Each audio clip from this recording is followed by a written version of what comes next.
Shalom à tous, que tel Dieu vous bénisse, que tel Dieu vous garde. Bienvenue donc à cet enseignement sur le mot tsara.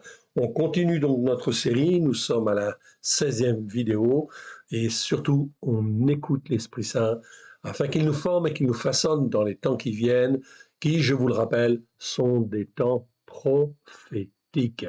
Donc des temps difficiles, en fait, ici, qu'il faut bien comprendre afin de pouvoir discerner la volonté de notre Père dans les lieux célestes afin de faire sa volonté, en fait, ici, à la gloire de son saint nom. Oui, il nous a appelés afin qu'on puisse le servir, être ses témoins. Encore faut-il comprendre ce que nous avons à faire et les uns et les autres. Voilà pourquoi nous allons prendre un petit peu de temps pour nous former, nous façonner, et ces enseignements sont extrêmement importants. Remettons ces quelques instants à l'Éternel, notre Dieu, notre Père, si vous voulez bien. Père très saint, nous te demandons pardon pour nos péchés, nos transgressions, nos iniquités, nos manquements, nos faiblesses, nos doutes et nos erreurs. Tu es notre Dieu et nous sommes ton peuple. Tu nous as rachetés par le sang précieux de ton Fils bien-aimé, afin que nous puissions être à toi un peuple pour te servir, te glorifier, toi le seul vrai Dieu et celui que tu as envoyé. Aide-nous, mon Dieu, mon Père, à te faire plaisir. Nous voici, Seigneur, corps, âme et esprit devant toi. Parle, Seigneur, ton serviteur, ta servante, écoute. Alléluia. Amen. Allons donc dans le psaume qui nous concerne en fait ici, donc c'est le psaume 34. 34, verset 7, en fait ici. 7 ou 6 selon les versions. Hein. Donc nous sommes bien dans le psaume en fait ici, 34. Je vous le montre, 34. Et ce qui nous intéresse, c'est le verset 7. Mais on va étudier tout le psaume parce qu'il est trop intéressant, en fait, ici. Et il faut que je vous le commande sur un certain nombre de mots. Le verset 7 nous dit, « Quand un malheureux crie, l'Éternel entend et fait qu'il soit sauvé de toutes ces détresses oppressantes qui amènent l'angoisse. » Très important, donc, quelles que soient les détresses oppressantes qui amènent l'angoisse, c'est le mot tsara que nous pouvons vivre, oui, bien sûr, eh bien, c'est toujours à la gloire de l'Éternel. Voilà pourquoi il est extrêmement important d'apprendre à discerner et, en fin de compte, de savoir que notre Elohim, notre Dieu, l'Éternel, est toujours là, toujours là, toujours là. Verset 8 nous dit, l'ange de l'Éternel campe autour de ceux qui le craignent et il les arrache du danger. Vous avez remarqué, nous avons modifié quelques mots en fait ici qui ne sont pas très bien traduits afin d'être plus proches en fait ici du texte hébreu. Quand nous disons l'ange en fait ici, on devrait même mettre une majuscule en fait ici, ou même l'écrire en fait en majuscule en fait ici, car en fait ici au travers de ce mot-là, nous savons que c'est Christ, Yeshua, notre Seigneur, notre Maître, celui qui a tout accompli il y a 2000 ans en fait et qui est à la droite du Père. Et il est bien dit ici, l'ange de l'Éternel campe autour de ceux qui le craignent, il les arrache du danger. Mais on verra plus avant en fin de compte ici tout à l'heure, en fait ici, ce psaume, on va l'étudier un peu plus en détail. Mais avant, comme à l'habitude, je reviens à la définition, et dans cette définition, nous allons prendre un petit peu de temps, parce que je voudrais, en fait ici, vous montrer certaines choses extrêmement importantes qui nous concernent et qui concernent la France. Qui concernent la France et les Français dans, en fait, ici, l'appel, justement, que la France et les Français avaient selon les Écritures, mais il faut expliquer un petit peu cela. Et donc, au travers de l'histoire, on va reprendre certains événements et, en fait, je vais vous montrer qu'il y a une logique, en fait, spirituelle extrêmement importante qui nous permet de comprendre la volonté du Père, du Fils et du Saint-Esprit en ce qui nous concerne. Pourquoi nous rachète-t-il? Et en fait ici, pourquoi nous fait-il vivre ces temps prophétiques qui viennent, bien évidemment. En fait ici, les réponses sont là. Écoutons l'Esprit Saint. Le mot en fait hébreu, comme on l'a vu en fin de compte déjà, okay, c'est le mot tsara. Tsara, donc c'est l'alphabet en fait ici. L'alphabet c'est en fait ici tsadé, resh et en fait ici. Donc vous avez le mot ici tsara. Au pluriel tsarot en fait ici. Donc ça se termine par rot quand ce sont des féminins pluriels la plupart du temps. C'est le pluriel des noms féminins la plupart du temps. À quelques exceptions près, c'est toujours des mots féminins. Au pluriel est le nom, au pluriel, et c'est un nom féminin qui existe 73 fois dans 72 versets. Donc vous l'aurez en fait ici, ces 72 versets, vous les aurez dans le Milon Katsar, le dictionnaire abrégé que nous allons éditer, oui bien sûr. Il est à l'heure actuelle à l'impression. Nous allons peut-être modifier un petit peu, en fin de compte, la présentation, on va d'ici, car on nous a fait quelques propositions très intéressantes, pour mettre en valeur ces ouvrages que l'Éternel Dieu nous a permis, en fin de compte, de faire par la puissance de son Saint-Esprit au travers de Christ Yeshua. Donc, ici, les 72 versets, vous les aurez tous, oui, bien sûr. Tous les versets et comment ils sont traduits dans la version seconde, afin de pouvoir corriger, oui, bien sûr. Ce mot, on insiste, la définition est très, très importante. Le numéro strong de ce mot, c'est 06 869. La première fois où l'on rencontre ce mot hébreu, c'est dans Genèse 35, 3, oui, bien sûr, avec Yaakov qui parle justement de la détresse oppressante qu'il a vécue, en fait, ici, au long de sa vie. Mais il précise bien que l'Éternel Dieu était toujours, toujours, toujours là pour le garder et le protéger. C'est donc extrêmement important, enfin ici, de bien comprendre que dans la détresse oppressante qui en fait amène l'angoisse et qui va frapper la France et les Français, oui bien sûr, de manière beaucoup plus intense que ce qui arrive en fait en ce moment, ce n'est que les prémices. Eh bien tout simplement parce que l'Éternel Dieu veut glorifier son nom dans nos cœurs et dans nos vies. Le mot tsara est traduit 48 fois donc par le mot détresse, 16 fois par le mot angoisse, 4 fois par le mot souffrance, etc. Traduire simplement, enfin ici, par chacun de ces mots, détresse, angoisse, souffrance, c'est insuffisant.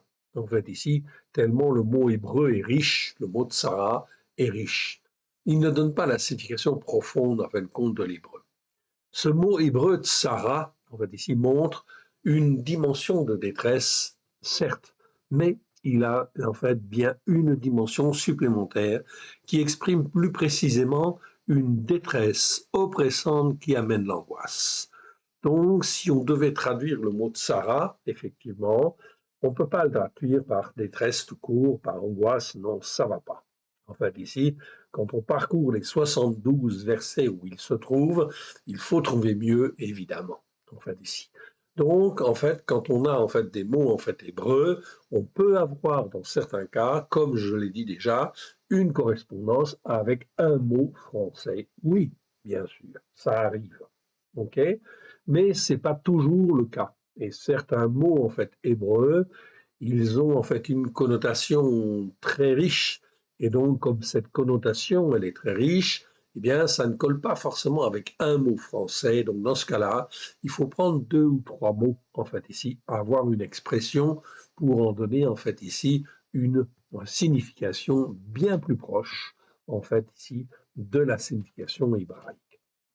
Rappel étymologique, en fait, ici. Étymologie, je le rappelle, c'est l'étude des mots. Donc, on va dans la profondeur, en fait, compte des mots, comment, en fait, ils sont constitués, comment l'Esprit Saint a choisi telle lettre, puis telle autre lettre, et les a assemblés. Qu'est-ce qu'il voulait dire, en fait, ici, bien sûr. C'est ça qui est extrêmement important et extrêmement riche. C'est de comprendre ce que l'Esprit de Dieu voulait dire pour exprimer, en fait, ce que l'Éternel Dieu avait dans son cœur. car il est notre Père et il veut communiquer, bien sûr, en fait ici, son cœur, évidemment. C'est donc là quelque chose d'extrêmement intéressant, sensible et fort, en fait ici. Donc, rappel sur l'étymologie, sur le mot tsar et le mot tsara. La racine ancienne, c'est tsaderesh. Vous l'avez là, en fait, ici. L'association de ces deux lettres, tsadé, en fait, resh, exprime l'idée d'une vive étreinte, d'une oppression, d'une compression extrême, jusqu'à la destruction ou la fonte, comme dans Mitzraïm, par exemple. Ici, vous voyez, j'ai en fin de compte le tsaderesh, en fait, en plein milieu du mot, en fait, Mitzraïm, qui veut dire, en fait, Égypte, oui, bien sûr. Okay. Donc, comme en fin de compte, on a Tsaderesh à l'intérieur, eh bien, il y a l'idée, en fin de compte, d'une oppression, l'idée d'une compression extrême qui peut aller jusqu'à la destruction ou la refonte, oui, bien sûr. Donc, le pays, en fin de compte, de la détresse, c'est l'Égypte, et de la détresse oppressante des enfants d'Israël, et qui les a fait vivre dans l'angoisse pendant un peu plus de 400 ans, oui. La racine tsaderesh se retrouve aussi, comme on l'a vu, dans le mot tsarfat. Tsarfat, vous voyez ici, tsaderesh, en fait ici, en fait, on expliquera en fait plus tard, en fait, le pétave, en fait ici, ok, qu'est-ce que cela veut dire, en fait ici, on verra ça plus tard. Pour le moment, nous voyons ici tsadé, en fait, resh, dans le mot tsarfat.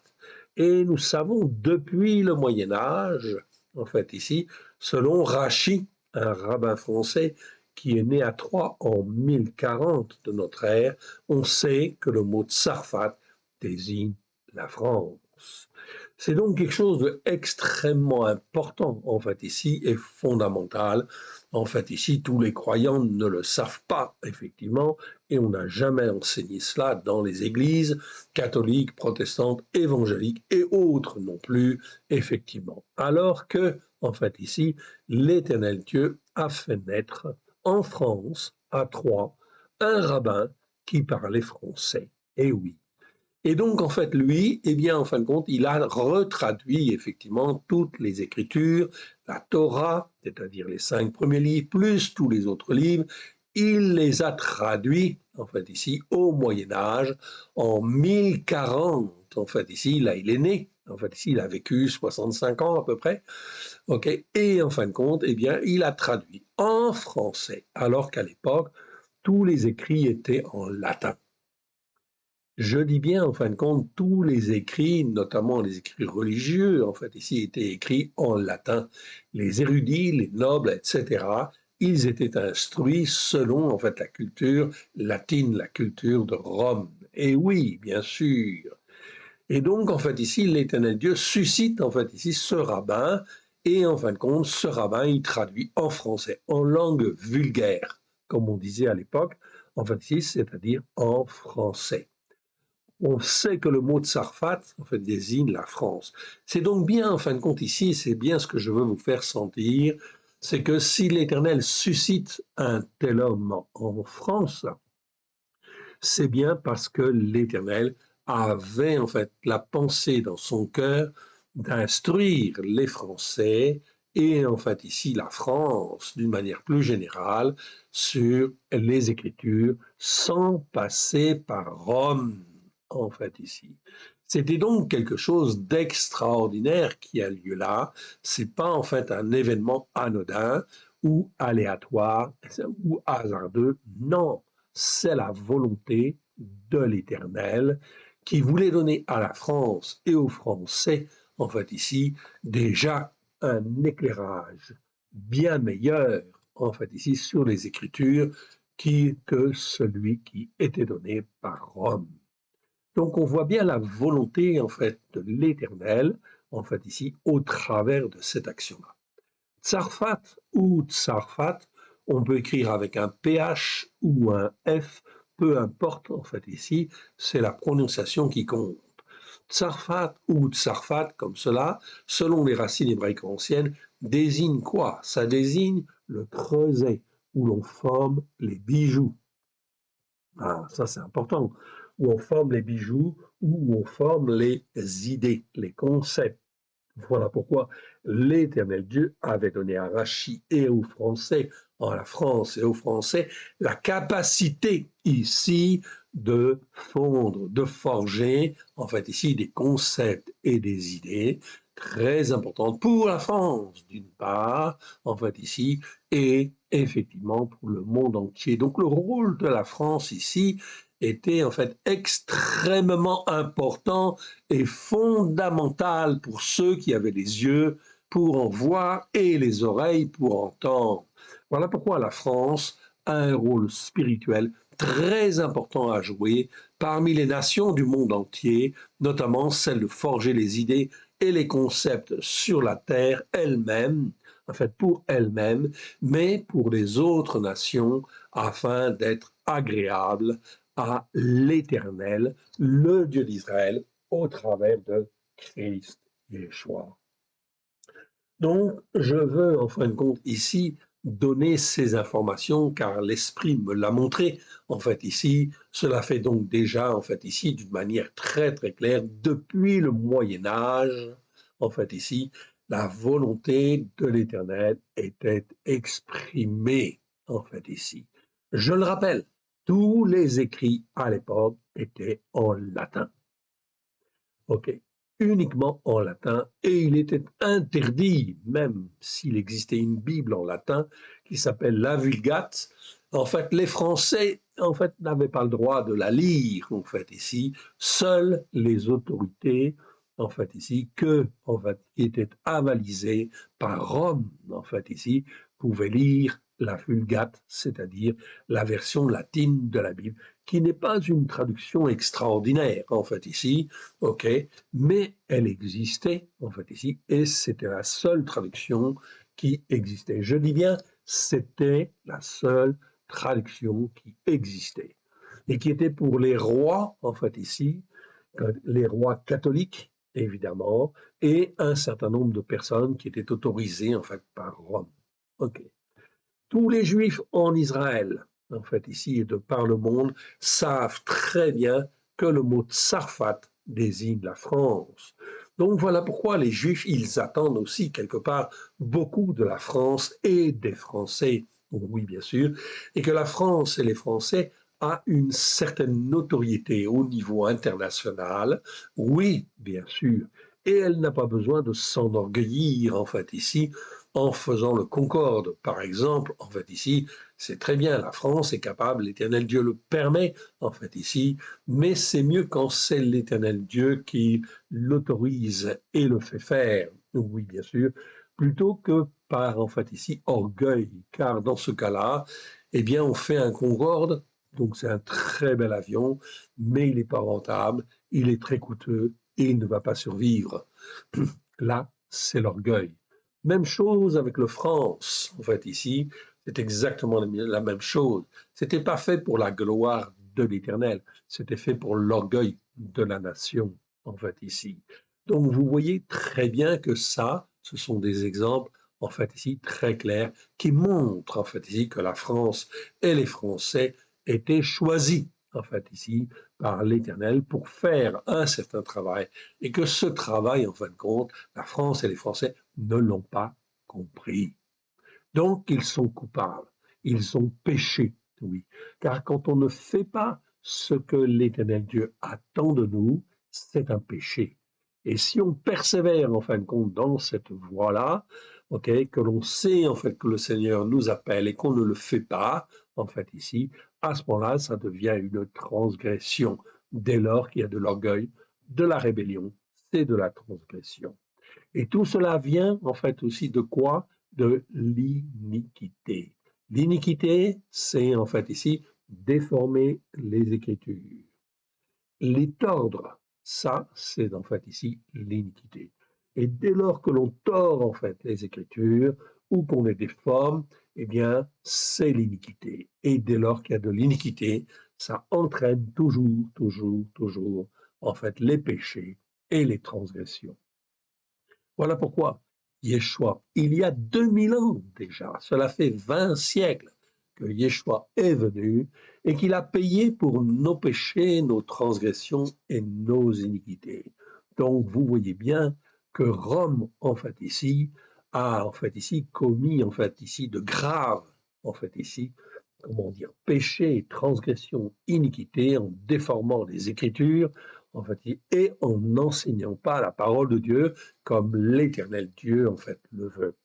Il s'est ensuivi beaucoup de choses, bien sûr, la peste en fait au Moyen Âge, etc.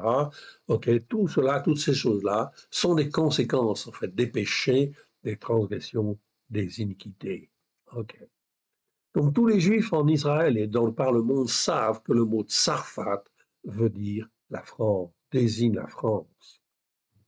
Il n'y a que les Français qui, dans leur ignorance, en fait, ne le savent pas, parce qu'on ne leur a pas dit, mais on ne leur a pas expliqué, en fait, non plus. Pour bien comprendre le rôle de Tsarfat, la France, devant l'Éternel, revenons un peu en arrière et prenons, en fin de compte, du recul. Donc j'insiste aujourd'hui, en fait, ici, on va faire un peu d'histoire et on va, en fait, clarifier les choses pour bien poser les fondements, en fait, ici. La traduction et les commentaires de Rachi sur les Écritures au XIe siècle sont écrits en langue vulgaire à l'époque, c'est-à-dire en français, alors que tous les érudits de l'époque écrivent en latin, car c'est la langue de ceux qui sont érudits, qui ont l'autorité, en fait, ici, d'une manière ou d'une autre. Donc, vous voyez bien que là, il y avait bien une action, en fait, particulière de l'Éternel qui, au travers de cet homme Rachi, un juif, un rabbin français, le fait de traduire les Écritures en français était quelque chose, en fin de compte, ici, d'inadmissible pour Rome. Or, si l'Éternel l'a fait, l'a permis, et en fait, bien sûr, c'est évidemment pour instruire les Français. En fait, ici, c'est pas seulement, en fin de compte, les Juifs, oui, bien sûr, Français. C'est-à-dire en français, alors que tous les érudits de l'époque écrivent en latin, car c'est la langue de ceux qui sont érudits. La Bible officielle, c'est la Vulgate, en fait, ici. Donc, c'est la traduction latine de la Bible. Elle est écrite en latin. OK.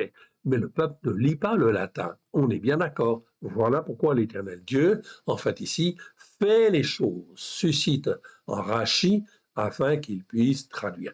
Et c'est un juif, oui, bien sûr, parce qu'il connaît les Écritures et il ne va pas les déformer, en fait, ici. En fait, ici. Elle n'est donc pas accessible au peuple. Seules certaines autorités dans les pays occidentaux, avaient le droit d'avoir une copie écrite à la main selon ce que Rome autorisait.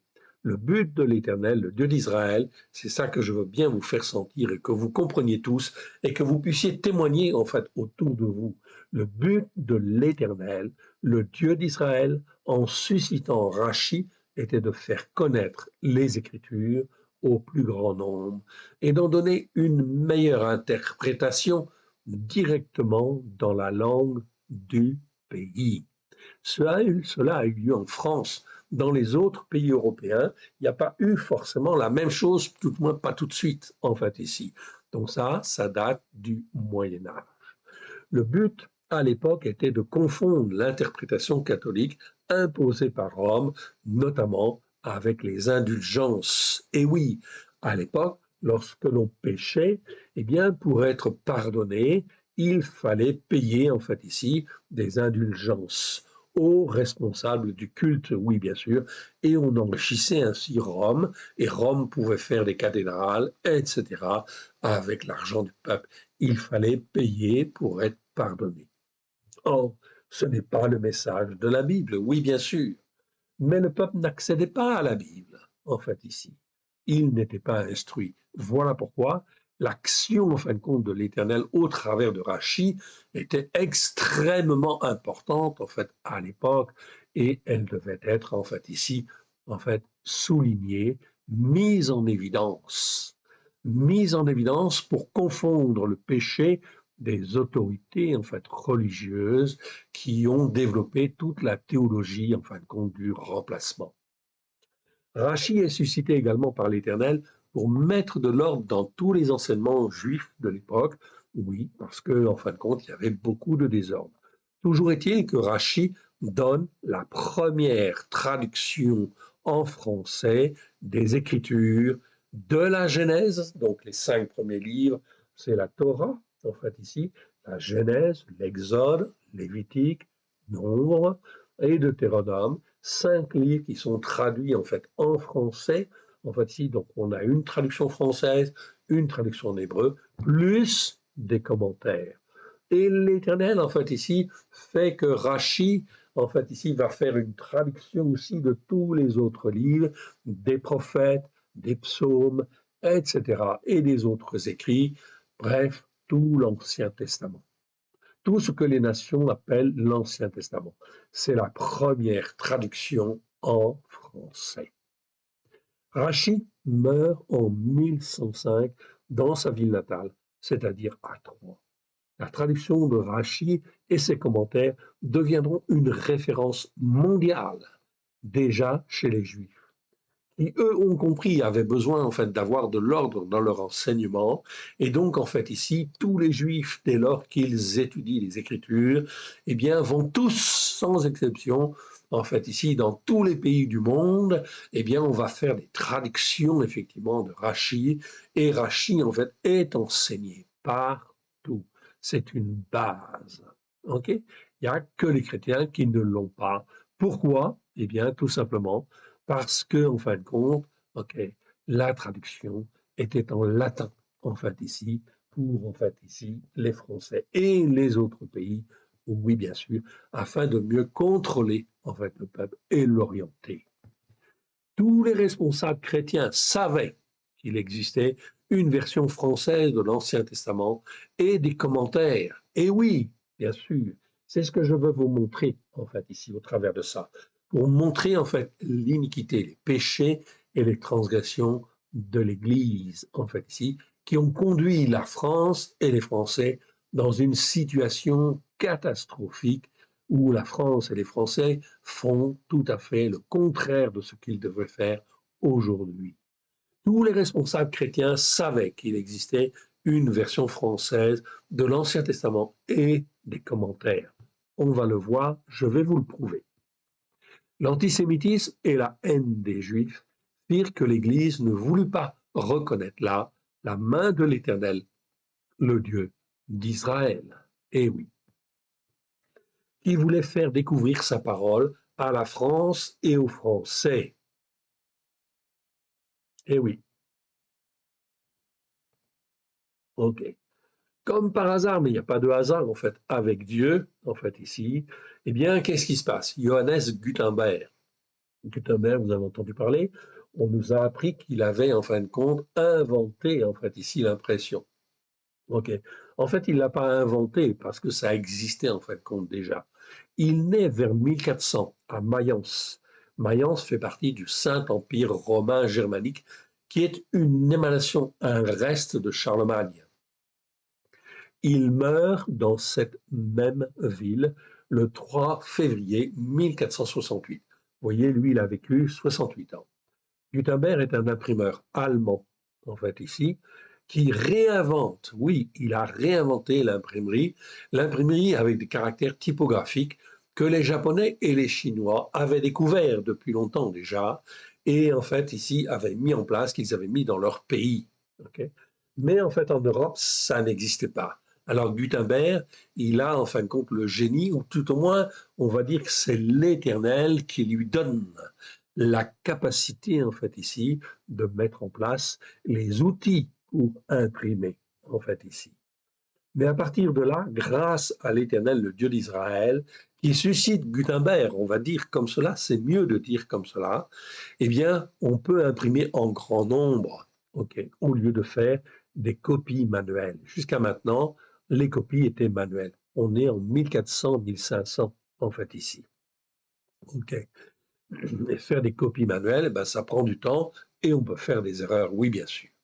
Gutenberg imprime son premier livre, oui, bien sûr. Et qu'est-ce qu'il va choisir? Eh bien, il va choisir, en fait, ici, la Bible en version latine, la Vulgate, justement, cette version latine qui est la version officielle, ok, dans la chrétienté. Donc, il va l'imprimer. Okay. Il va emprunter beaucoup d'argent. Mais était-ce le bon choix? Bien sûr, nous voyons bien au travers ici, en prenant un peu de recul, c'était certainement pas la volonté de Dieu. certainement, en fin de compte, que l'Éternel Dieu avait donné les outils à Gutenberg pour pouvoir mettre en place, en fait, ici, ce qu'il fallait, en fait, ici, les outils. Mais, en fait, ici, le choix de la Bible en version latine, la Vulgate, c'est certainement pas, et ce ne peut pas être la volonté de l'Éternel, oui, bien sûr. Vous qui avez appris à juger, vous avez vu, en fin de compte, nos vidéos sur le mot rat, en fait, ici, qui nous parle de ce qui est mal devant l'Éternel. Nous avons fait 134 vidéos sur le mot mal, de 1 heure à 1 heure et demie, ce qui permet de distinguer ce qui est bien et ce qui est mal. Ici, c'est l'évidence. C'est pas l'Éternel qui a voulu éditer la Bible en version latine, la Vulgate, certainement pas. Mais était-ce le bon choix? En fait, il fait faillite. Eh oui. Il a beaucoup emprunté, mais il ne vend pas beaucoup. OK, donc il se retrouve coincé et il est obligé de vendre ses outils. Après avoir beaucoup emprunté, les ventes ne sont pas là pour rembourser les sommes empruntées. Aussi, Gutenberg est obligé en fait de vendre son affaire. Source Wikipédia. Vous pouvez vérifier toutes ces informations, oui, bien sûr. OK, vous les trouverez dans différentes sources. En fait, ici, nous les avons trouvées sur Wikipédia. Pour ces choses-là, il n'y a pas de problème, c'est bon. L'imprimerie, elle reprend en fin de compte en Alsace. En Alsace, qui fait partie de l'Empire romain germanique, en fait, ici. On est bien d'accord. À cette époque-là, l'Alsace-Lorraine n'appartient pas à la France à cette époque-là. L'imprimerie reprend en Alsace et est partie de Strasbourg à la conquête du monde. Après Mayence et la vallée du Rhin, l'imprimerie se développe en Italie à partir de 1464. À Paris à partir de 1469, vous voyez les dates se suivent. À Oxford à partir de 1479.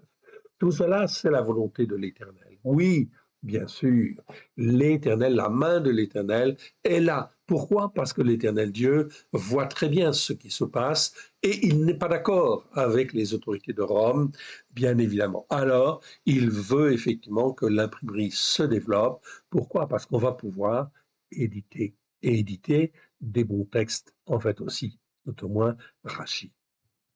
L'Éternel, le Dieu d'Israël, suscite un certain Garton qui, le 5 février 1475, imprime à Reggio de Calabre un commentaire de Rachi, c'est-à-dire un Rumash. Donc en hébreu, on appelle ça un Rumash, un Pentateuque, c'est-à-dire les 5 premiers livres, français, hébreu et commentaires. Okay? Les commentaires de Rachi, 1475. Okay?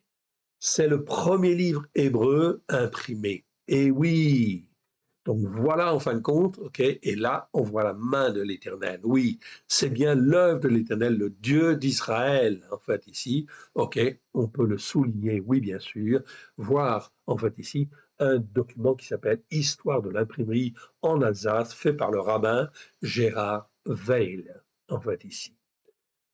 Donc l'Éternel Dieu, le Dieu d'Israël, qui voulait faire connaître sa parole à la France et aux Français. Je dis bien, c'est la première fois que l'on a en fait ici le texte hébreu et en français, en fait ici, avec des commentaires. C'est les commentaires de Rachi. Et oui, bien sûr. Martin Luther, vous en avez entendu parler, il naît le 10 novembre 1483. Okay, à Eisleben, c'est-à-dire en Saxe, donc en Allemagne. Il est mort le 18 février 1546, dans la même ville. C'est un prêtre augustin, donc une certaine rigueur en fait ici. C'est un théologien, c'est un professeur d'université allemand. Il est l'initiateur du protestantisme, tout le monde le sait.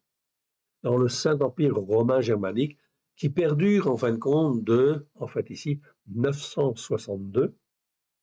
C'est la date du couronnement de Othon Ier, en fait ici, à l'abdication de François II en 1806. Donc vous voyez que le Saint-Empire romain germanique, il a duré en fait très longtemps. Donc c'est une puissance en fait en Europe, en fait ici, qui est très très très importante. La plupart en fin de compte ici de ceux qui en fait ici gouvernent le Saint-Empire romain germanique, en fait ici sont en fait ici à la botte de Rome, évidemment, du catholicisme, oui bien sûr. Mais tout le monde n'est pas d'accord. Voilà pourquoi l'Éternel suscite Luther, on est bien d'accord, en fait, ici, suscite Luther pour, en fait, ici, faire les premiers pas, en fait, ici. Donc Luther publie le 31 octobre 1517 ses 95 thèses contredisant l'Église catholique. Okay. Et dans ces thèses, il va dire non, quand on a péché, en fait, ici, on ne doit pas payer l'Église, payer des prêtres pour être pardonné. En fait, ici, c'est la grâce qui s'exprime au travers de Christ. Oui, bien sûr. Donc, il va faire, en fait, ici, déjà, en fait, dans ses thèses, il va expliquer, en fait, ici, on va dire certaines choses, en fait, ici. OK? Donc, il va expliquer des choses qui sont vraies, en fait, ici, et qui visent à contredire, effectivement, l'Église catholique. OK. C'est l'Éternel Dieu qui a permis cela, qui a permis cette révolte, en fait, ici, cette rébellion, pour contredire le pouvoir, en fin de compte, de Rome, qui, en fin de compte, était totalement dans l'erreur. Sommé de se rétracter par Léon, en fait, X, c'est le pape de l'époque, OK, donc on devrait dire le pape, Léon X, le 15 juin 1520, il est excommunié. Okay. C'est là qu'il se lance dans la traduction de la Bible en allemand à partir des textes originaux. Et oui, traduction dont l'influence culturelle sera primordiale. Et comment, en fin de compte, ici, Luther va-t-il, en fait, ici, pouvoir faire sa traduction? Eh bien, il va se servir, c'est ça qui est très important, il va se servir de la traduction de Rachi comme support. Et oui, okay, on le voit bien dans la traduction, en fait, aussi, bien évidemment, les mots sont changés, okay, il y a des variantes, etc., mais la base de la traduction, c'est la traduction de Rachi. Et oui, mais il n'avait pas d'autre support, en fait, ici. Donc, c'est bien, c'est très bien qu'il utilise, en fait, la traduction de Rachi. Là où c'est malhonnête, c'est de ne pas l'avouer, en fait, ici, et effectivement, en fait, ici, de réagir mal vis-à-vis des Juifs, oh oui, bien sûr. Donc, en fait, ici, Luther, en fait, il serait comporté comme un hypocrite, oui, un méchant et un hypocrite. Cependant, Luther adopte vers la fin de son existence une attitude de plus en plus antisémite, en fait, ici. Donc, en fait, il a dérapé, oui, bien sûr. Pourquoi? Parce que, en fin de compte, dans ce qu'il affirmait, il n'a pas remis en question certaines choses. Le dimanche était institué par les catholiques, en fait, ici, par l'empereur romain Constantin. Les fêtes religieuses, c'était des fêtes chrétiennes, catholiques, en fait, ici, c'était en fin de compte, ici, on déforme les Écritures. Et dès lors que l'on déforme les Écritures, que se passe-t-il? Eh bien, en fait, ici, on tombe sous l'influence, ok, sous l'influence des esprits mauvais, si, en fin de compte, on persévère dans cette voie-là. C'est exactement, c'est le mot avon que je vous ai en fait ici commenté dans le détail, qui existe 230 fois dans les Écritures, et on a vu en fin de compte tous les versets, dès lors que l'on déforme les Écritures, automatiquement en fin de compte, on risque d'être entraîné par des esprits malins, des esprits mauvais en fait ici. Et Luther a été pris en fin de compte ici par en fin de compte des esprits antisémites, oui bien sûr, et en fin de compte, voilà qu'il publie en 1543, 3 ans avant sa mort, il publie Des Juifs et de leurs mensonges, pamphlet d'une extrême violence, où il prône des solutions telles que brûler les synagogues, abattre les maisons, en fait ici, des Juifs, détruire leurs écrits alors qu'ils s'en est servi, en fait ici, confisquer leur argent, tuer les rabbins, qui enseignait le judaïsme, et pourtant, Luther s'est servi des écrits de Rachi pour faire sa traduction. La haine de Luther contre les Juifs va inspirer très largement le nazisme plus tard, par la suite, justifiant aux yeux de beaucoup les violences faites aux Juifs. On voit bien, en fait, ici, que l'Éternel de d'Israël n'a jamais voulu cela. On est bien d'accord là-dessus. Luther devait aller plus loin et revenir avec les écrits de Rachi sur les racines hébraïques de la foi, en fait ici, mais il ne l'a pas fait. Il n'a pas voulu le faire. Il n'a pas été dans ce sens-là. Au lieu de cela, l'iniquité et donc l'influence des esprits de Bélial l'ont entraîné à créer une autre montagne spirituelle qu'est la montagne protestante, en fait, ici, au lieu de revenir à la montagne de Sion. Ok, ça, c'est très important de bien comprendre cela. Cela veut dire que l'Éternel Dieu voulait que l'on enseigne sur les racines hébraïques de la foi depuis très longtemps, en fait, ici, déjà, au moins 5 siècles, en fait, déjà, en fait, ici. À cause de cela, Luther a été le déclencheur des guerres de religion entre les protestants et les catholiques. Et oui, il s'est laissé entraîner à la haine des Juifs. Pendant la vie de Luther, vous allez voir ce qui va se passer. Tous les protestants ne sont pas hostiles, en fait, aux Juifs. À Strasbourg, qui fait partie à l'époque du Saint-Empire romain germanique, on est bien d'accord, un certain Paul Fagius, théologien protestant et hébraïsant allemand, succède à son maître Wolfgang Capito.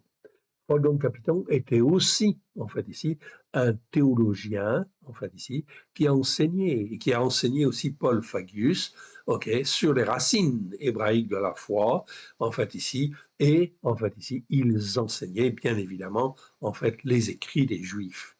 Fagius est à la fois auteur, traducteur, professeur et imprimeur. Fagius profite beaucoup du savoir des écrits juifs en évitant soigneusement de réfuter leurs erreurs comme les chrétiens de l'époque le faisaient selon la théologie du remplacement. Et oui, donc que l'on parle de Christ, c'est une bonne chose, mais que Christ, en tant que roi d'Israël, en tant que roi des Juifs, en tant qu'homme qui, en fait ici, ne remet pas en cause la Torah, les prophètes et les psaumes, là, on est d'accord, en fait ici. Fagius n'avait aucunement l'intention de convertir les Juifs à une doctrine contraire à la Torah, la doctrine de la théologie du remplacement. Et oui, donc si vous dites à un Juif que Christ, en fait ici, il est le roi des Juifs, le roi d'Israël, eh bien ça veut dire qu'il respecte la Torah. Donc on ne peut pas, en fin de compte, dire à un Juif d'abandonner, en fin de compte, ici, la Torah, les prophètes et les psaumes. Non, c'est une erreur fondamentale. Donc ça veut dire que ce n'était pas le temps de convertir les Juifs. Oui, bien sûr. Aussi, Fagius faisait preuve d'une grande tolérance à l'égard des Juifs. Okay, donc lui n'était pas hostile aux Juifs, pas du tout. Ce qui était exceptionnel en fait à l'époque, je dis bien exceptionnel à l'époque, il y avait beaucoup d'antisémitisme, oui bien sûr, qui était alimenté même par la religion en fait chrétienne de l'époque. Fagius se mit en devoir de créer une imprimerie et de publier des textes en hébreu propres à aider les étudiants. Et donc là, il a fait son imprimerie et il a commencé en fin de compte à éditer les écrits en fin de compte des Juifs, évidemment. Frédéric II le Sage, comte palatin du Rhin, en fait ici, de la dynastie de Wittelsbach. Donc c'est un petit peu compliqué, mais je vous donne quand même le mot, vous pouvez y revenir. Il est un électeur palatin de 1544 à 1556. Ça veut dire quoi? C'est-à-dire, c'est un des 7 princes électeurs, en fait, du Saint-Empire romain germanique, en fait, ici. Il était, en fin de compte, le Saint-Empire romain germanique était découpé en 7 secteurs où il y avait des princes électeurs, et lui en était un, en fait, ici. Donc, c'était quelqu'un, en fin de compte, qui avait une grande responsabilité déjà, exerçant sa souveraineté sur le Palatinat. C'est une des régions, en fin de compte, du Saint-Empire romain germanique. Une des 7 régions de l'Empire. Ok, c'est clair? Il invite, donc, quand on a entendu parler de Fagius, eh bien, il invite Fagius en 1546 afin d'établir la réforme sur tout son territoire en réorganisant l'université de Heidelberg. C'est donc vraiment, en fin de compte, une invitation extraordinaire, en fait, ici, et une opportunité, une très bonne opportunité. Mais ce n'était pas le temps, en fin de compte, encore, de l'Éternel. Mais Charles de Habsbourg, ok, appelé aussi en français Charles Quint, c'est lui le monarque sur l'Empire germanique. Et le monarque qui règne sur l'Empire germanique, il est l'homme le plus puissant de la première moitié du XVIe siècle en Europe. Charles Quint signe un décret impérial, ok, le 15 mai, en fait, ici, le 15 mai 1548. Ça s'appelle l'intérim d'Augsbourg. Vous pouvez vous renseigner là-dessus si vous le voulez, qui vise à apaiser les tensions entre les catholiques et les protestants. Donc on voit que Luther, eh bien, il a fait une action, mais comme il n'était pas sincère, en fait, ici, devant le Seigneur, eh bien, ça va entraîner la guerre. Et oui, ok, ça va entraîner la guerre entre les catholiques et les protestants. Et en fin de compte, il voulait réduire les acquis théologiques et liturgiques du protestantisme naissant. Paul Fagius s'oppose à Charles Quint en voulant entraîner la ville de Strasbourg à sa suite, en fait ici. Ok. Paul Fagius sera expulsé et devra s'enfuir. Il va s'enfuir en Angleterre, en fait ici, au début du mois d'août 1549, sur l'invitation de l'archevêque de Canterbury, Thomas Cranmer. Et oui, ça va donc donner naissance, en fait, à l'Église anglicane qui va se séparer, en fait, ici, de Rome. Les princes allemands et les pays, en fait, devenus protestants, comme la Suède, okay, s'unissent ensuite au nouveau roi de France avec Henri II. Charles Quint est battu et doit négocier la paix de Passau. Et là, il autorise l'exercice de la religion protestante. En fait, ici. Ok. Les troubles continuent jusqu'à la mort de Maurice de Saxe. En 1555 est signée la paix d'Augsbourg qui consacre le pouvoir impérial et reconnaît les deux religions, catholicisme et luthérianisme, dans tout l'Empire. Ok. La question. L'Éternel, le Dieu d'Israël, voulait-il instituer deux religions selon la théologie du remplacement? La réponse, mon frère, ma soeur, vous la voyez, c'est évident, en fait, ici. Bien sûr que non, en fait, ici. Donc, cette solution est une solution d'hommes, en fait, ici, tout simplement parce que ce sont des hommes qui n'ont pas été, en fait, jusqu'au bout, en fait, ici, pour dire que la Torah est la vérité. Je vous ai dit, c'est extrêmement important. Christ nous rachète, ok, par le sang qui a coulé, afin de nous inscrire sur les promesses que l'Éternel Dieu fit à Abraham, à Yitzhak et à Jacob.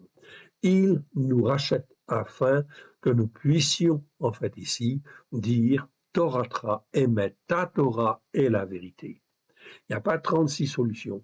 Et dire en fait aussi que le mot grec nomos devrait être traduit par le mot Torah. Ainsi, de la Genèse à l'Apocalypse, on a la même parole.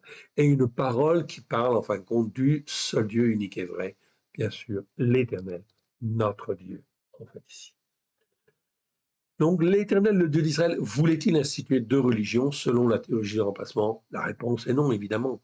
En définitive, l'Éternel, le Dieu d'Israël, en suscitant Luther avec la publication des 95 thèses contredisant l'Église catholique, a donné, en fait ici, l'occasion aux princes allemands d'affirmer leur indépendance face au Saint-Empire romain germanique. Oui, bien sûr.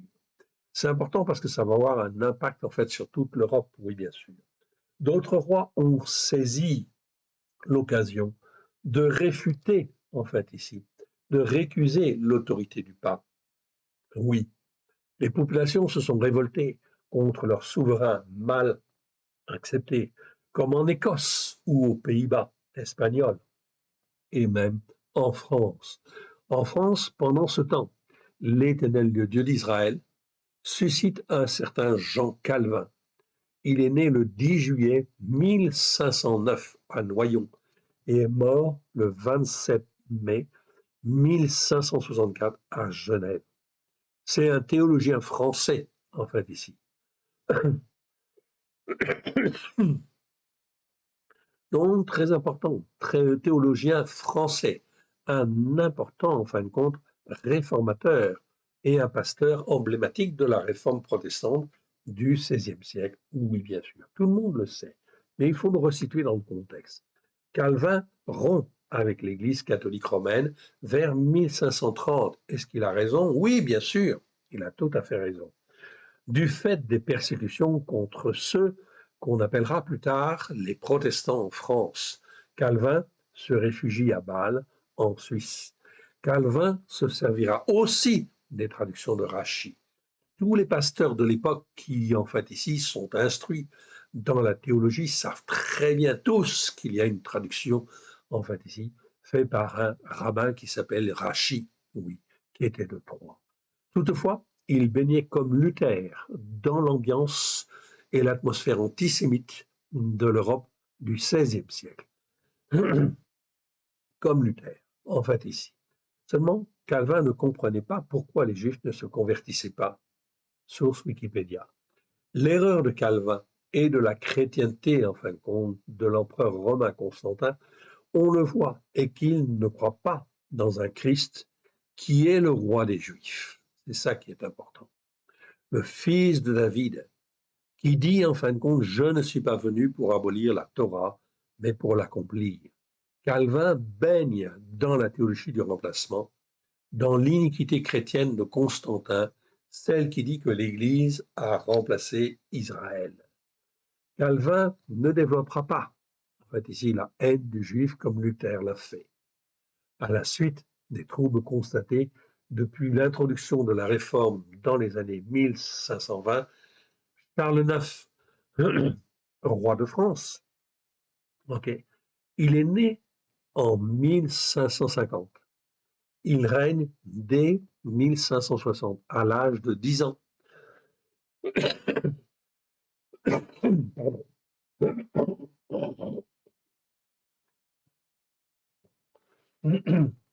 Donc, à l'âge de 10 ans, comme il est l'héritier, il règne, en fait, ici. Bien sûr, c'est sa mère qui règne, hein, en réalité. Il meurt en 1574, à l'âge de 24 ans. Charles IX, roi de France, signe le 16 janvier 1562, il a 12 ans, l'édit de Saint-Germain, ou édit de janvier, qui accorde la liberté de culte aux protestants dans les faubourgs des villes. Ok, dans les faubourgs, seulement dans les faubourgs. Le roi Charles IX, a 12 ans à ce moment-là. Aussi, le 1er mars 1562, des protestants sont massacrés par les catholiques parce qu'ils célèbrent leur culte dans une ville à Vassy. Vassy avec un V ou un W. Aujourd'hui, ça porte en fait un W, mais à l'époque, ça s'appelait Vassy avec un V. Ce qui déclenche la première guerre de religion. Le massacre de Vassy intervient 6 semaines après la signature de l'édit du 15 janvier 1562, par lequel le roi Charles IX, dont on vient de parler, autorisait les protestants à se rassembler publiquement à l'extérieur des villes closes pour célébrer leur culte, c'est-à-dire les villes où il n'y avait pas de rempart, probablement. À ce moment-là, qu'est-ce que ça va entraîner? Ça va entraîner, en fin de compte, il y a plein d'intérêts, en fait, ici, politiques, en fait, qui interviennent, évidemment. Le prince de Condé conduit les protestants à la révolte. Donc, il va saisir l'occasion, mais c'est pas forcément, en fin de compte, pour un intérêt pour servir l'Éternel. C'est parce qu'en fin de compte, il avait ses intérêts de domination. Le prince de Condé conduit les protestants à la révolte. La France et les Français sont frappés de malédiction à cause de leurs péchés et de leurs transgressions et de leur iniquité. Ce processus, en fait, ici, va engendrer quoi? 8 guerres de religion. 8 guerres de religion vont s'en suivre et se terminer par l'édit de Nantes, promulgué en avril 1598 par le roi Henri IV, qui, néanmoins, impose des conditions restrictives aux protestants quant à la célébration de leur culte. Est-ce que l'Éternel, le Dieu d'Israël, avait voulu ça?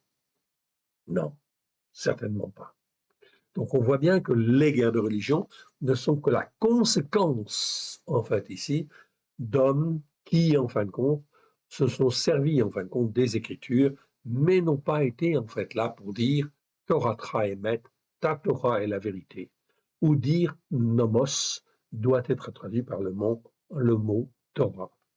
La réponse était évidemment non, l'Éternel n'a jamais voulu cela. On n'est pas dans l'obéissance et la soumission à la Torah. C'est ça que l'on peut retenir en fait ici. On n'est pas dans l'obéissance et la soumission à la Torah. La conséquence de ça, la France et les Français sont frappés par des détresses oppressantes qui amènent l'angoisse. Je retrouve le mot, en fait ici, tsara, en fait ici, des détresses, oui, des détresses qui sont oppressantes et qui amènent le peuple dans l'angoisse. À cause de quoi? De leur péché, de leur transgression, de leur iniquité qui les aveugle.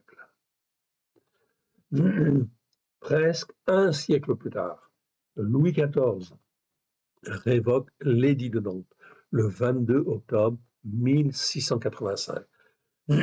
À ce moment-là, le protestantisme n'est plus autorisé, devenait dès lors interdit sur le territoire français.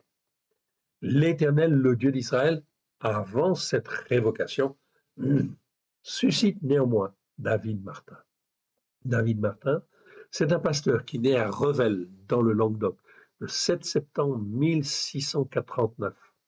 David Martin est un savant théologien protestant qui opéra la traduction du Nouveau Testament sur les textes grecs du XVIIe siècle, plutôt que sur les textes grecs corrompus du Nouveau Testament qui deviendront le texte grec du XIXe siècle. Ok. Car ici, on est effectivement en fait au XVIIe siècle. On est bien d'accord. Mais déjà, il y avait déjà en fin de compte sur les textes grecs de la corruption qui s'installait en fait ici pour la traduction du Nouveau Testament. L'Éternel ne le permet pas. Alors il suscite effectivement David Martin. La corruption des textes en fait ici grecs du Nouveau Testament était en train de s'opérer.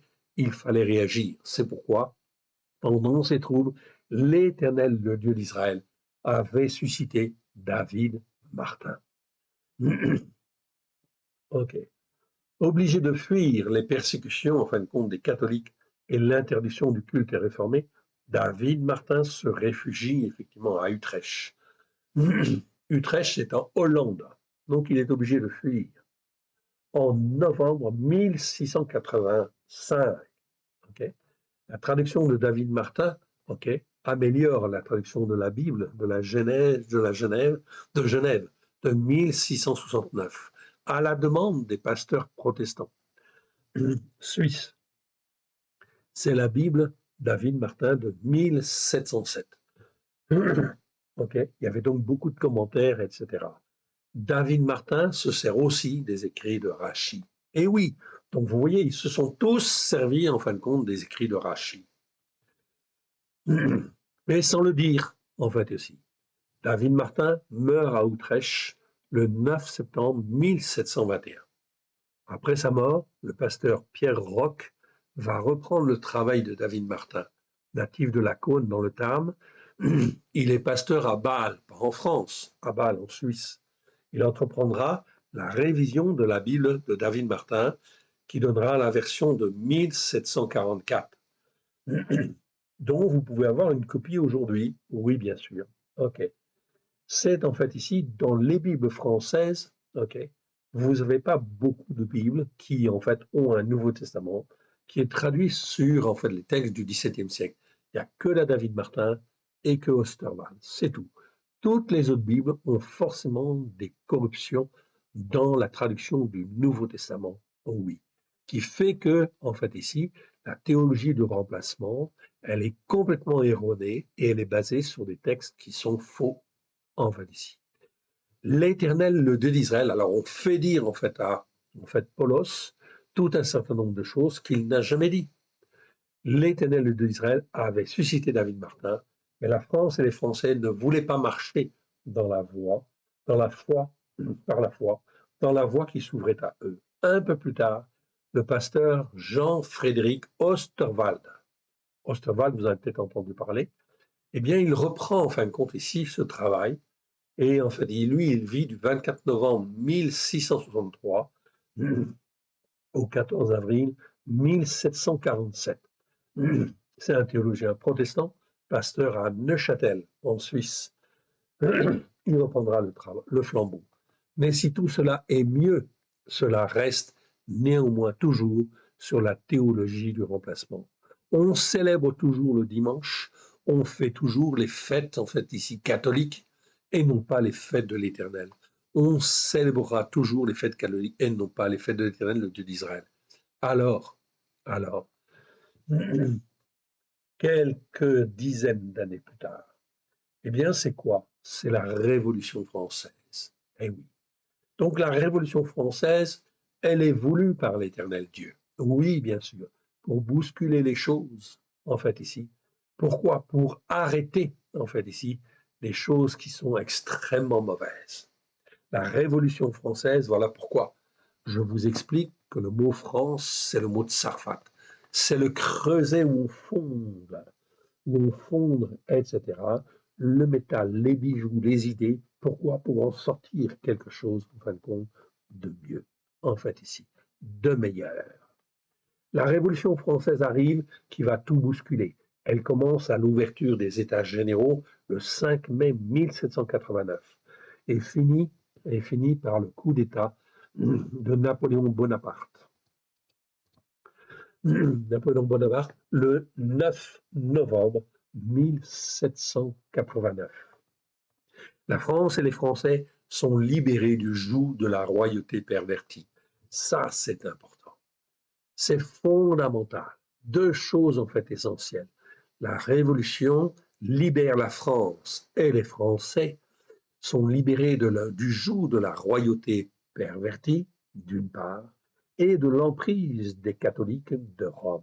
Et oui, c'était donc quelque chose de très très bien, en fait, ici, quelque part, même si ça a fait, en fait, couler beaucoup de sang, en fait, ici, bien évidemment, il fallait qu'il en ressorte, en fait, ici, quelque chose de meilleur.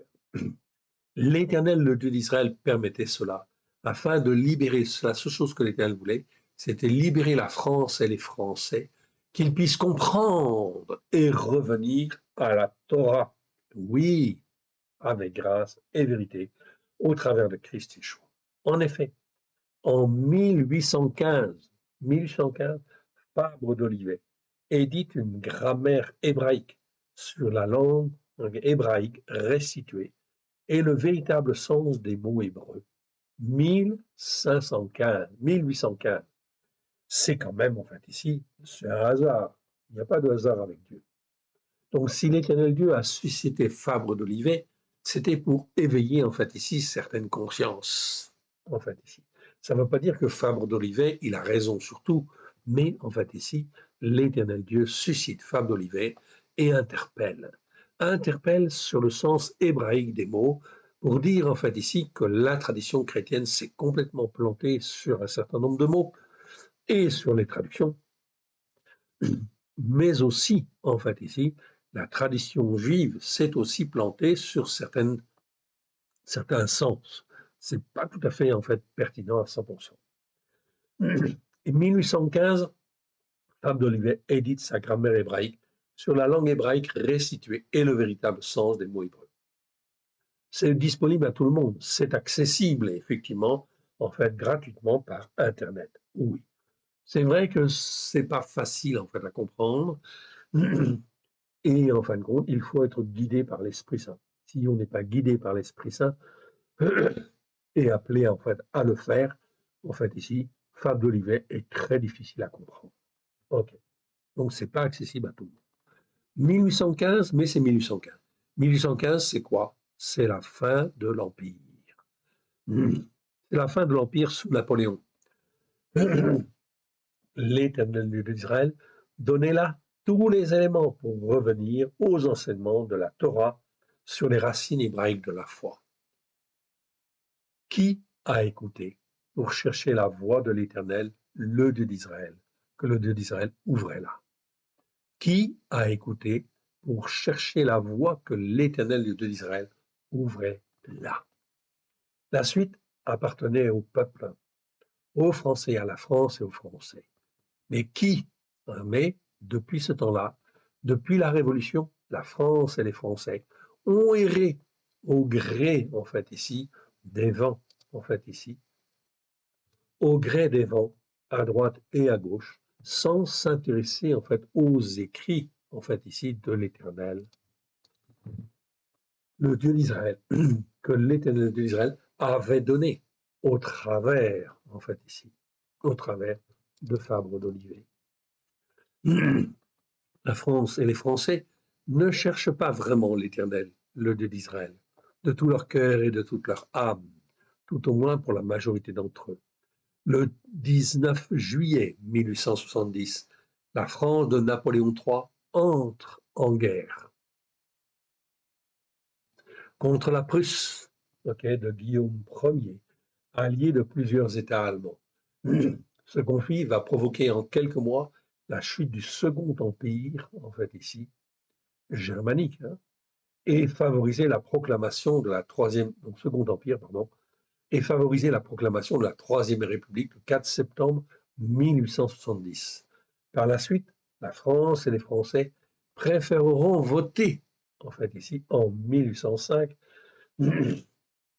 une loi visant à la séparation de l'État et de l'Église.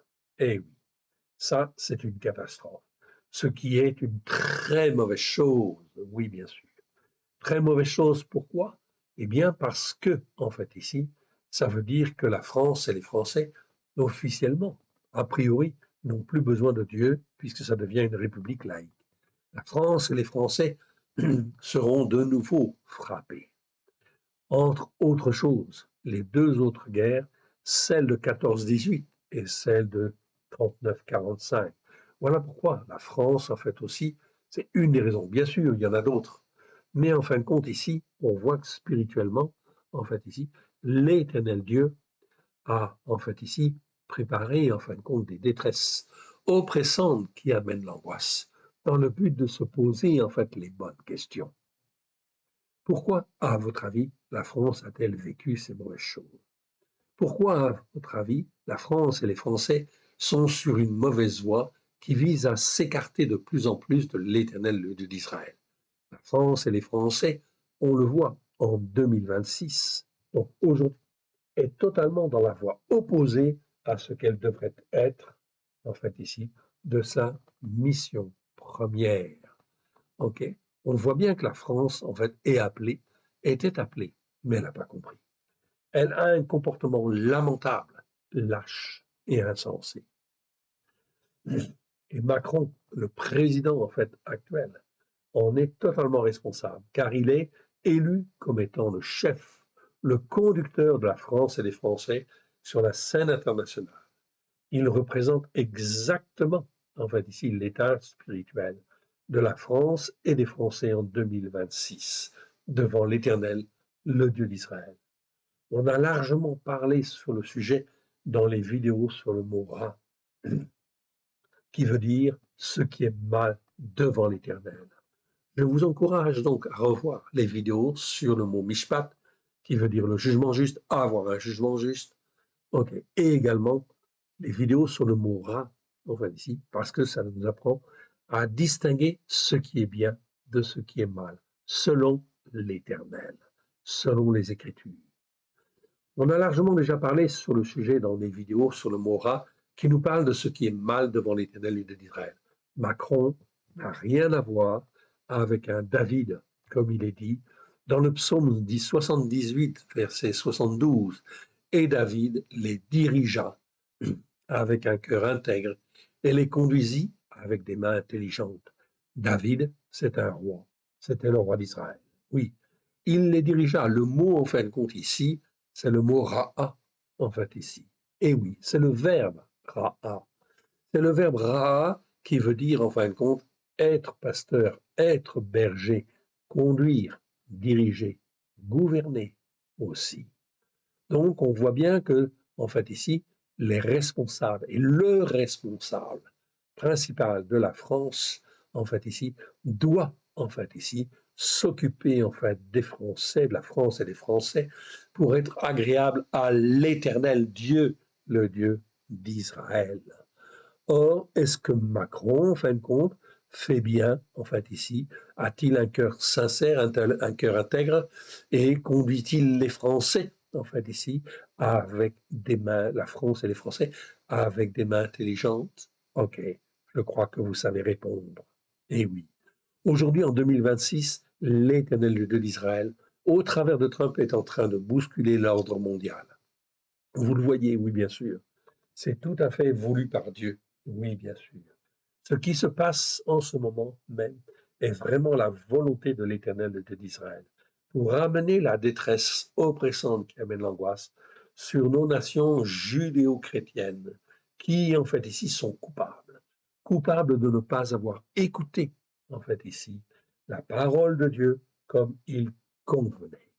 Cela fait 20 siècles que Christ Yeshua est venu et qu'il a tout accompli à la croix. Où on en est aujourd'hui? Comprenez bien, selon les enseignements sur le Mora, que nous avons vu, l'Éternel Dieu d'Israël veut libérer les peuples pour qu'ils puissent espérer dans sa Torah.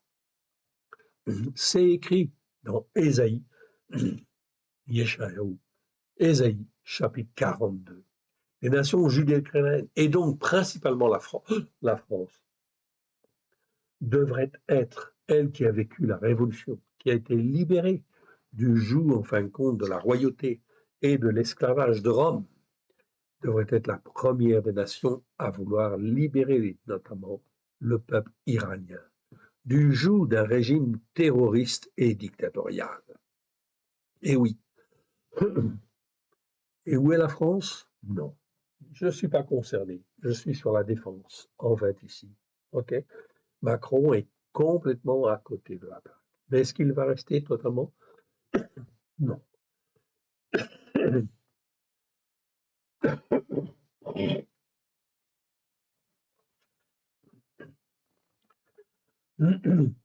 OK. La France devrait être devant même les États-Unis et soutenir Israël pour montrer l'exemple, qui est en réalité, en voulant anéantir le régime terroriste de l'Iran, mène le bon combat. Israël et les États-Unis, pour le moment, mènent le bon combat. Israël a très bien compris qu'il faut renverser le gouvernement iranien. Les États-Unis n'ont pas tout à fait compris, encore. La France et les Français n'ont rien compris. Selon les enseignements de la Torah, le régime terroriste de l'Iran actuel doit être condamné et éliminé. La position de notre président Macron est celle d'un insensé. On a vu en fait le mot, c'est le mot kessil en fait en hébreu. Oui, c'est un kessil, comme on l'a déjà vu. Il accuse officiellement Israël et les États-Unis d'agir en enfreignant le droit international. Vous l'avez entendu, mais le droit international devrait voler au secours des peuples opprimés. Et oui, voilà pourquoi il y a le problème en fait ici. Le droit international est incapable de régir les droits et les comportements des uns et des autres. Seule la Torah en est capable, car la Torah vient du Créateur des cieux et de la terre. Ainsi, non seulement Israël a le droit de se défendre, mais Israël lutte contre un régime terroriste et dictatorial et veut le faire tomber. Israël a totalement raison. Bibliquement raison devant l'Éternel. Devant l'Éternel, le Dieu d'Israël, Israël mène le bon combat.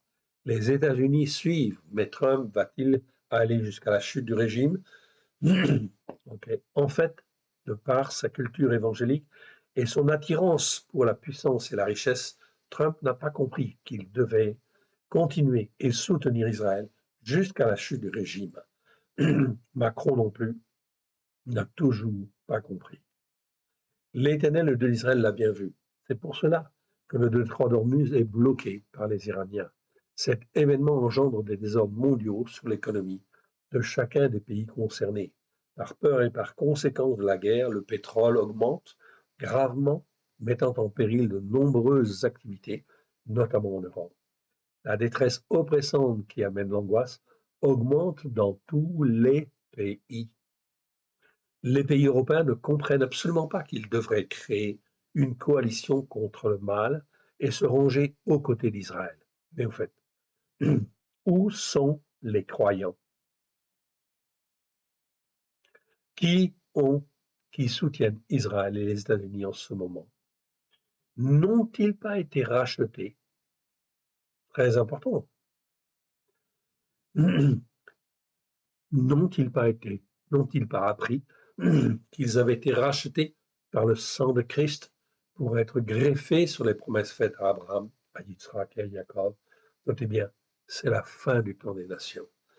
Que celui qui a des oreilles pour entendre, entende ce que l'Esprit dit. Si vous avez un doute, allez écouter les 33 vidéos de 1 heure à 1 heure et demie sur le mot Mishpat ou comment avoir un jugement juste devant l'Éternel. Écoutez également nos autres vidéos sur le mot Avon ou l'iniquité, Aven ou l'injustice, Tzedaka ou la justice par la foi. Enfin, dans les 134 vidéos de 1 heure à 1 heure 30 sur le mot Ra, qui décrit ce qui est mal, en fait, ici, devant l'Éternel, le d'Israël, nous avons appris à discerner ce qui est bien et ce qui est mal. Okay? Donc, on voit bien ici qu'il y a un gros problème. Mais revenons à notre sujet. Le mot hébreu de Sarah montre l'idée d'une détresse oppressante qui amène l'angoisse. Et en fait, ce qui est important dans ce mot-là, c'est qu'on a bien les 3 idées d'oppression, de détresse et d'angoisse. Cette gradation vers l'angoisse, l'inquiétude est importante, car lorsque les fléaux arrivent, ils viennent de manière graduelle, accélérée, dans le but d'amener les hommes à la repentance, avant que cela ne devienne trop grave, irréversible et mortel. S'ils persévèrent à ne pas écouter, à ne pas revenir vers l'Éternel de l'Israël, au travers de Christ et choix, lorsque le processus de l'oppression est mis en place, il est irréversible. Cela veut dire que la situation internationale, inévitablement, va se dégrader de plus en plus. Et oui. Et les premiers visés, ce sont les nations judéo-chrétiennes. Voilà pourquoi, en fin de compte, elles sont mises à part. Elles ne sont pas, en fait, avec Israël et les États-Unis pour combattre le mal. Okay. Donc, cela veut dire qu'en fait, elles sont mises à part parce qu'elles vont être jugées, parce qu'elles ne savent pas, en fait, prendre la bonne décision. Donc, ça va leur tomber dessus, oui. Il va y avoir des conséquences très, très graves. Et cela va empirer partout, dans toutes les nations occidentales. Pourquoi? Jusqu'à la constitution du royaume mondial, en fait, des 10 cornes. Des 10 cornes où 10 rois vont s'associer pour, en fait, instaurer la paix, en fait, au niveau mondial. Donc, ça veut dire qu'il va y avoir des guerres et des guerres, et encore des guerres, et encore des conflits, en fait, ici, jusqu'à la constitution du royaume mondial des licornes. Tout cela est voulu par l'Éternel, notre Dieu, et c'est la conséquence des péchés, des transgressions, des iniquités. Voilà pourquoi il est extrêmement important, en fait, ici, de bien comprendre que nous devons nous fortifier, en fait, ici, sur les racines hébraïques de la foi. Je ne continue pas la définition, vous l'aurez par mail, en fait, ici. OK. Nous l'avons déjà vu, en fait, ici, la suite, nous l'avons déjà vu. OK. Mais vous l'aurez, en fin de compte, par mail. La Torah à la lumière de Yeshua, c'est en fait la nouvelle traduction que nous mettons en place. C'est parti à l'imprimeur, en fait, ici. OK.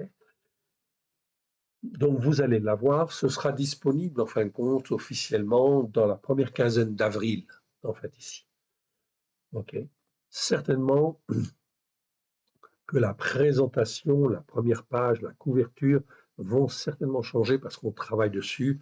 On est dans le peaufinage, en fait, ici, dans la présentation pour que ce soit vraiment, en fin de compte, très, très bien, en fait, ici.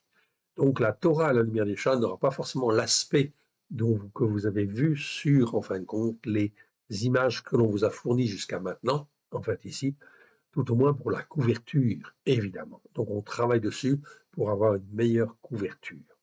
Et déjà, pour le Milon Katsar, le dictionnaire abrégé, je viens de donner mon accord, justement, pour une révision de la couverture qui est nettement plus belle, nettement plus glorieuse, etc., que ce que nous avions nous-mêmes proposé en fait au départ.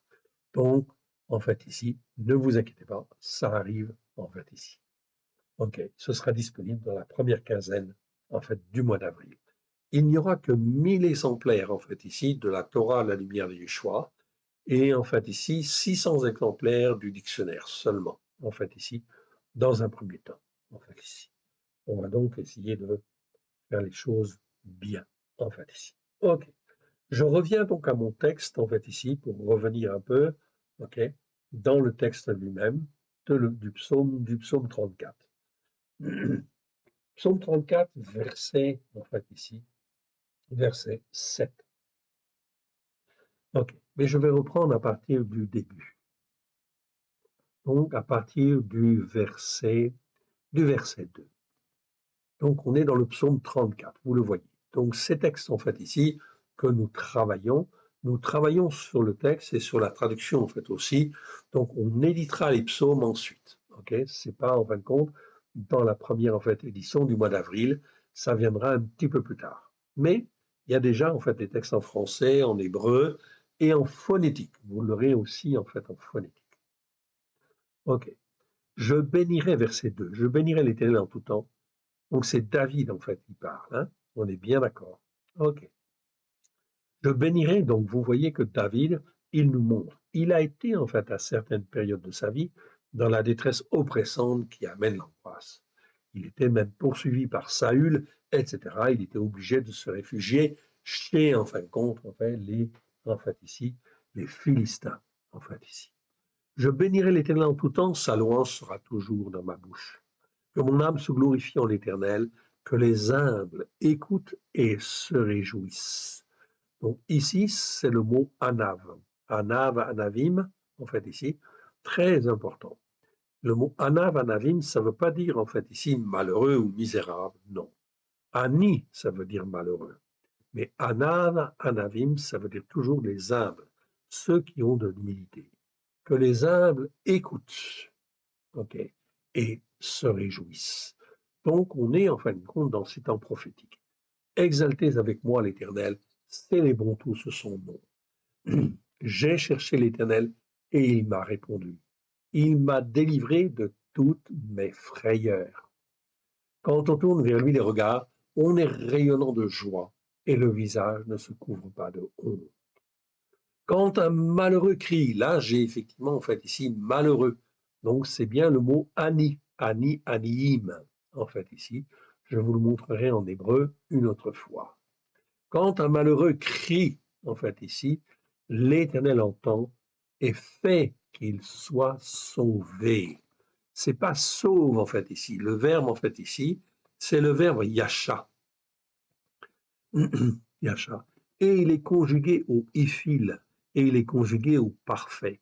Donc la conjugaison en fait hébraïque, en fait ici, fait que l'on doit traduire ici, il fait les circonstances pour que l'on soit sauvé.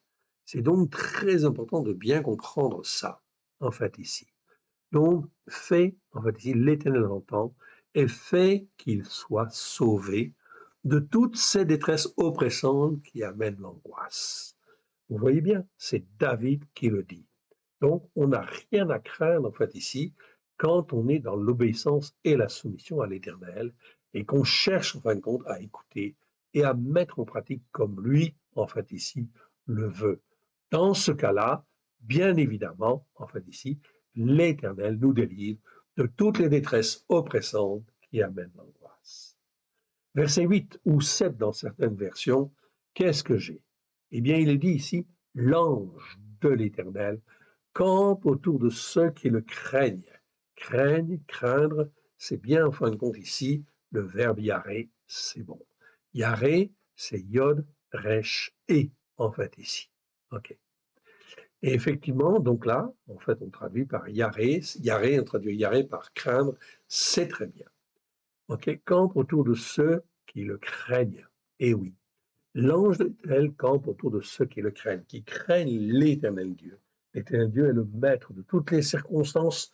En fait, ici, rien ne se fait sur la terre sans que l'Éternel ne l'y autorise. Voilà pourquoi il faut apprendre à connaître l'Éternel. L'ange de l'Éternel campe autour de ceux qui le craignent et il les arrache du danger. Donc là, c'est vraiment, en fin de compte, ok, le verbe, la traduction, c'est la bonne traduction ici, et il les arrache du danger. Sentez et voyez combien l'Éternel est bon.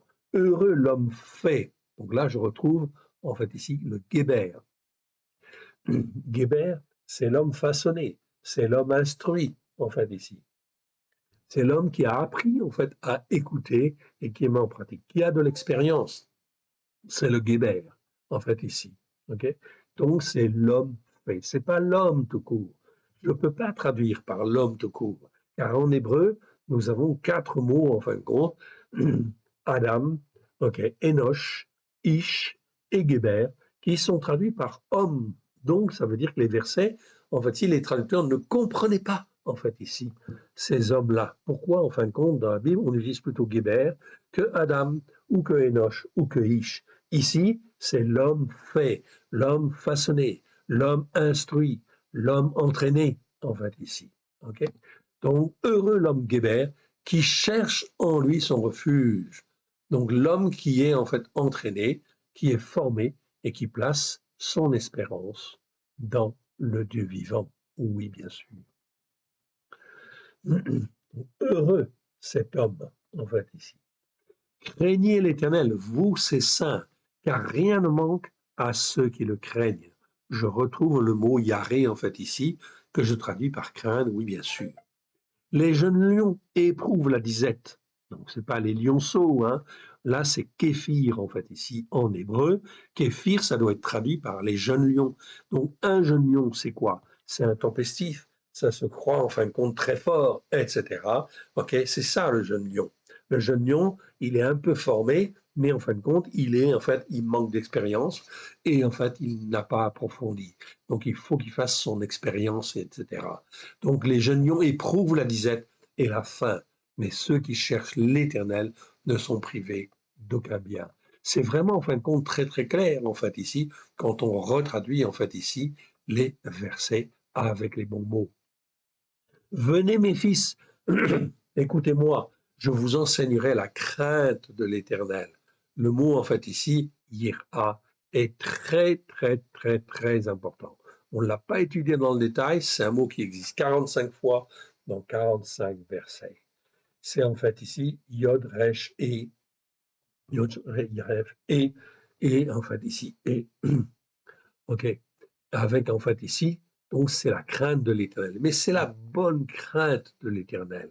C'est pas la crainte en fait ici où on est dans l'épouvante. Non, c'est la crainte respectueuse et honorable qu'avait Abraham, que Yeshua a en fait ici, que tous les croyants finissent par avoir quand ils sont formés, façonnés en fait ici, au travers de la Torah, des prophètes et des psaumes, à la lumière de Yeshua.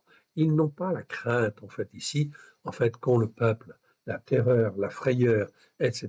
Tout cela, ils ne connaissent pas, car ils connaissent l'Éternel. Ils savent ce que l'Éternel est en train de faire. Venez, mes fils, écoutez-moi, je vous enseignerai la crainte de l'Éternel. Quel est l'homme qui aime la vie, qui désire la prolonger pour jouir du bonheur? Préserve ta langue de ce qui est mal et tes lèvres des paroles de tromperie. En fait, ici, éloigne de toi ce qui est mal et fais le bien. Recherche et poursuis la paix. Les yeux de l'Éternel sont sur les justes, okay, les tzadiks. Ici, ce sont les justes. C'est bien traduit. Ça, c'est un mot qui est bien traduit. Un mot, tzaddik, ça veut dire juste, très bien. Là, la correspondance est évidente et simple. OK? Les yeux, en fin de compte, de l'Éternel sont sur les justes et ses oreilles sont attentives à leurs cris. L'Éternel tourne sa face contre ceux qui font ce qui est mal. Ce qui est mal, c'est pas les méchants ici. Dans la seconde, c'est traduit par méchants. Non, c'est ceux qui font ce qui est mal. C'est bien, en fin de compte, écrit ici. Qui, ici, et le mot mal, en fait, existe 663 fois dans 623 versets. On a vu tous les versets. Donc, ça permet d'apprendre à distinguer ce qui est bien de ce qui est mal. Et je ne peux pas, devant Dieu, appeler, en fait, bien, en fait, ce qui est mal, ou mal, ce qui est bien. Sinon, ça entraîne automatiquement le malheur et la malédiction. Ok, l'Éternel tourne sa face contre ceux qui font ce qui est mal, en fait, ici. Donc, c'est très important. Voilà pourquoi, en fin de compte, je vous encourage à voir ces vidéos que nous avons fait, oui, bien sûr, sur le mot mal. L'Éternel tourne sa face contre ceux qui font ce qui est mal, pour retrancher de la terre leurs souvenirs. Quand les justes crient, l'Éternel entend. Il fait qu'ils soient sauvés.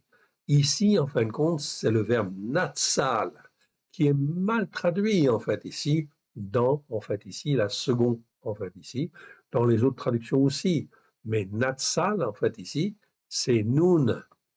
Nun tzadeh lamed. Lamed. Ça veut dire, en fin de compte, c'est un verbe qui existe 213 fois dans 194 versets. Mais il est conjugué au ifil. Donc, ça veut dire qu'il fait. OK. Il fait les circonstances, en fait, ici, et c'est un accompli. Donc, ça veut dire que c'est réalisé. Donc, comment on doit traduire ce verbe-là? Eh bien, quand les justes crient, l'Éternel entend, il fait qu'il soit toujours délivré. Et oui, donc on va dire toujours délivré. Pourquoi? Parce que c'est un accompli. Et en fin de compte, ici, c'est un accompli. En fait, ici, ça veut dire que c'est réalisé au moment où l'on parle. OK. Donc, il fait qu'il soit toujours délivré.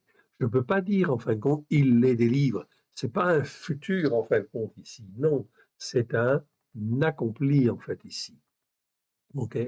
Donc, ça veut dire que c'est passé au moment où l'on parle. Donc, il fait, en fait, ici, qu'il soit toujours, en fait, ici, délivré. C'est important, cette nuance. Donc, on va retravailler, en fait, ici, tous les psaumes. Oui, bien sûr. Vous aurez, en fait, ici, cette traduction. Quand les justes crient, l'Éternel entend. Il fait qu'ils soient toujours délivrés de toute leur détresse oppressante qui amène l'angoisse. Donc les justes peuvent se trouver dans une détresse oppressante qui amène l'angoisse. Oui, bien sûr, ils peuvent se trouver. Mais généralement, c'est quand même pas le niveau de détresse oppressante que rencontrent en fait les autres. On est d'accord. Il y a des variantes. L'Éternel est près de ceux qui ont le cœur brisé et il fait les circonstances pour sauver. Là encore, c'est un iphil. Donc, comme c'est un iphil, une conjugaison qui fait en fin de compte que les choses sont faites de telle manière pour que le salut en fait arrive. L'Éternel est près de ceux qui ont le cœur brisé. Il fait les circonstances pour sauver ceux qui ont l'esprit dans l'abattement. Nombreux sont les malheurs du juste. Eh oui. Donc on le voit bien, c'est écrit en fait ici. Dans le psaume 34, David ne nous dit pas le contraire. Nombreux sont les malheurs du juste, mais de tous, l'Éternel fait les circonstances pour le délivrer. Je retrouve en fin de compte ici, ok, je retrouve les circonstances, je retrouve le mot natsal, mais ici c'est un ifil inaccompli, c'est-à-dire quelque chose qui va s'accomplir, mais qui n'est pas déjà accompli. Nombreux sont les malheurs du juste, mais de tous, l'Éternel fait les circonstances pour le délivrer. Là, la traduction, en fait, est bonne. C'est la traduction que le Saint-Esprit, en fait, nous donne. Donc, elle est forcément bonne, évidemment. Ça va de soi. Donc, Natsal, en fait, ici, au ifil, inaccompli cette fois-ci. OK? Donc, c'est quelque chose qui doit se faire et qui se fera, évidemment. Il garde tous ses os, aucun d'eux n'est brisé. Donc, l'Éternel Dieu est en train de dire, il garde tous les os du juste. C'est-à-dire qu'il n'est pas, en fin de compte, OK, dans la détresse oppressante où ses os vont être brisés. Non. OK. Il garde tous ses os, aucun d'eux n'est brisé, en fait, ici. C'est impossible, en fait, ici. Le malheur tue le méchant. Donc, vous voyez que le malheur ici, en fait, ici, le juste, il s'en sort. Mais le malheur, en fait, ici, c'est le même malheur, en fait, ici, que je trouve ici et ici. Le malheur tue le méchant. Donc, celui qui est dans l'orgueil et qui résiste en fait à l'Éternel pour ne pas écouter et ne pas mettre en pratique. Celui-là, il se comporte comme un méchant. Le méchant, je rappelle en fait ici, rachat, okay, en hébreu, ça a le même sens qu'en français. Oui, même sens qu'en français. Mais en plus, en hébreu, au sens figuré du terme, le méchant, c'est celui qui n'écoute pas, qui persévère à ne pas écouter et à ne pas mettre en pratique. Même si en apparence il est gentil, il est aimable, etc. Il n'écoute pas, ne fait pas le Shabbat, ne veut pas faire le Shabbat, ne veut pas faire les fêtes de l'Éternel. Celui-là se comporte comme un méchant. Donc, la dimension, en fin de compte, du mot hébreu est beaucoup plus riche, en fait, qu'en français, oui, bien sûr.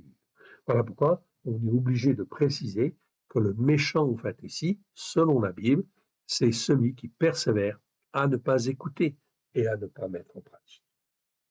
Comme l'Éternel Dieu, à ne pas écouter et à ne pas mettre en pratique, en fait, ici, la Torah, en fait, ici, et qui ne dit pas la Torah est la vérité.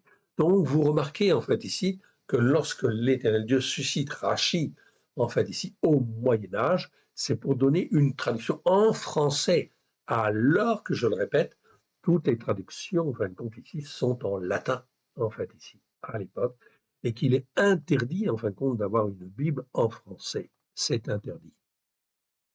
Donc, l'Éternel Dieu avait suscité Rachi pour de bonnes raisons.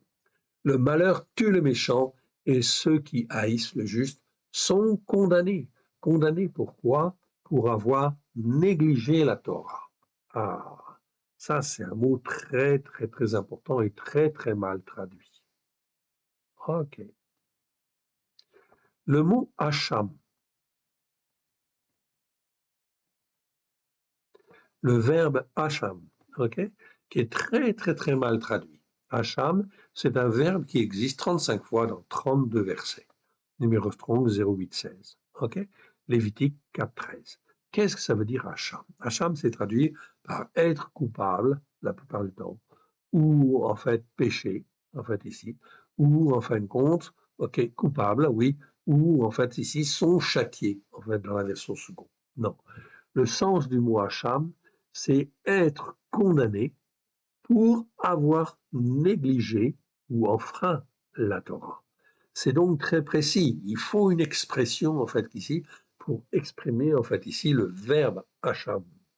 Donc, c'est pour ça qu'il est très mal traduit et que nos traductions, en fait, ici, c'est n'importe quoi. C'est n'importe quoi. Les traductions françaises que nous avons, okay, elles peuvent contenter un certain nombre de personnes, mais ça ne permet pas, en fait, ici, de fortifier les gens, en fait, ici, pour être des hommes debout face à la tempête. Certainement pas. C'est impossible. Donc, Hacham, en fait, ici, c'est un verbe, en fait, ici, nous l'avons corrigé dans la Torah à la lumière de Yeshua. Oui, vous le découvrez.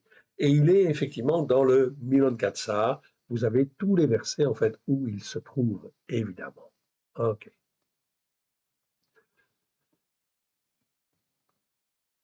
OK.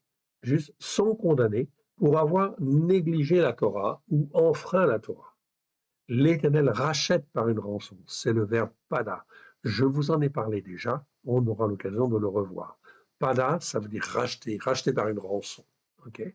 L'Éternel rachète par une rançon l'âme de ses serviteurs. Et oui, bien sûr. Donc c'est écrit depuis très longtemps. La notion de rachat, c'est pas délivrer tout court, en fait, ici. C'est racheter par une rançon. Rachète par une rançon l'âme de ses serviteurs. Et tous ceux qui l'ont pour refuge ne sont, ne sont pas reconnus coupables d'avoir négligé la Torah.